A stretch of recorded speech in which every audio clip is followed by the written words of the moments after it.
somebody were to ask you what enlightenment is, what would you say? I'm not so sure I would have known or even had an answer really if somebody had asked me about enlightenment maybe 10 years ago or so. And now my experience is completely different. What has brought me to the place that I'm at right now of this body of work of in service to love and more, moving through me has been teaching me, the body of work has been teaching me what enlightenment is because I'm experiencing it. And it's not that I'm going to say that I am completely enlightened because I think that there's a space where there's never an arriving, there's a shifting perspective that is undeniable in my experience. So I'm going to go back a ways. My whole life has had, I've had a variety of mystical experiences, things that I couldn't describe, divine happenings, the presence of Jesus in front of me, seeing angels around me, seeing halos and auras and the like. And it has been a familiar and ongoing experience in my life. And I feel it's as though the divine in me, the divine was tapping me on the shoulders and asking me to take a look at the world maybe in a new way.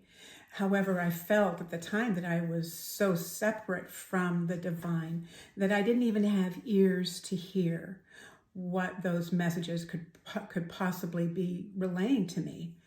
And then in 2017, I had a profound experience that I could not deny anymore.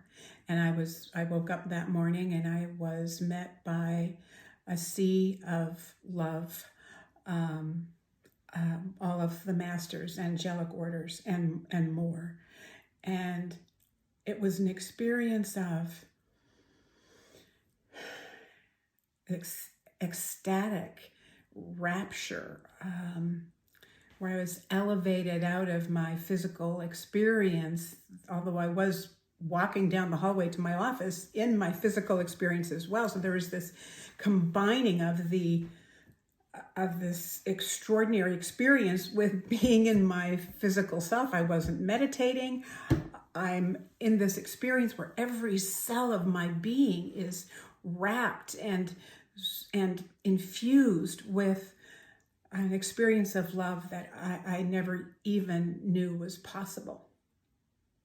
And the words that I heard were 365 be the light, 365 be the light, 365 be the light. I didn't understand then what that meant, but I understand now, 6 years after that one day. I realized that what 365 be the light means is that within the body of work that has moved through me, has been given to me, that there's an opportunity to shift your consciousness so completely that within 1 year that you become the light of your own divine nature. That also may sound a little bit like a riddle, but what I've experienced is, as I have been the first student of this body of work of in service to love, so as of that day, I started writing because I said yes to the invitation. And that is all captured in these books, the 3 books of In Service to Love. And there's more. There's another year that has not been published yet, and then more. And I'm creating workbooks for this body of work now as well. So it's interesting, but connected with the infinite, there's really no end to this. So what I've discovered is that enlightenment is, according to this body of work, and what I have experienced is that enlightenment is really a new perspective where we experience our wholeness. We experience the density of our physical selves, but we also experience the light of our divine nature. If we can probably mostly agree that that only a small part of us is in our physical self, that there's another part of us that is that's not physical. So basically our light self, our non-physical self, is animating our physical self.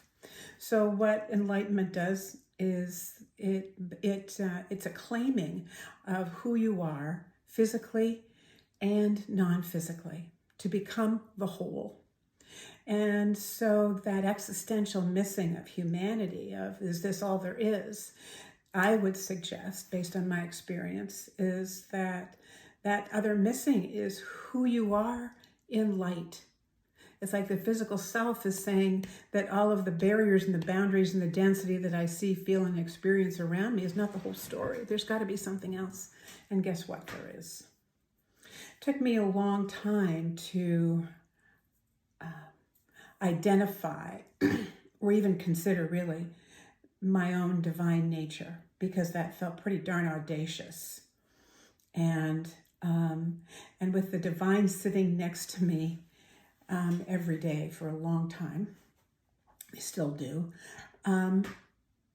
the experiences is something that I see as something that makes an awful lot of sense. That my divine nature and my physical nature comprise my wholeness. So enlightenment is really a new statement of wholeness. And when you put that in the context of evolutionary consciousness, it makes total sense to me. And it's a natural move, as natural as moving from walking to running, and as natural actually as going from high school to college, or when you move away from home. Or when you begin to, you know how when you began to ride a bike, it required something of you. You still have that capacity, but it required something. And this is that also, is that even though this is a statement of wholeness, it's something that requires attention and some effort.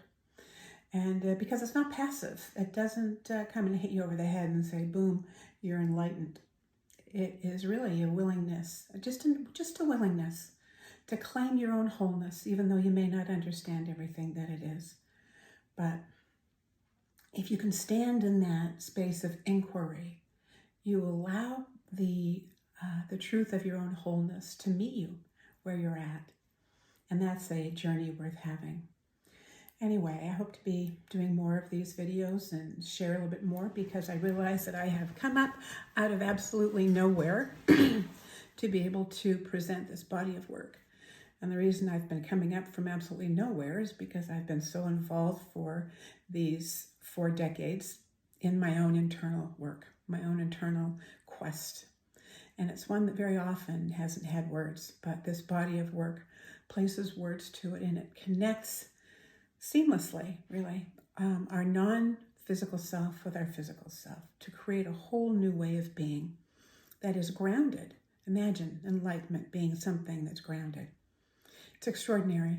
I look forward to talking to you more about this. Take care. Be well.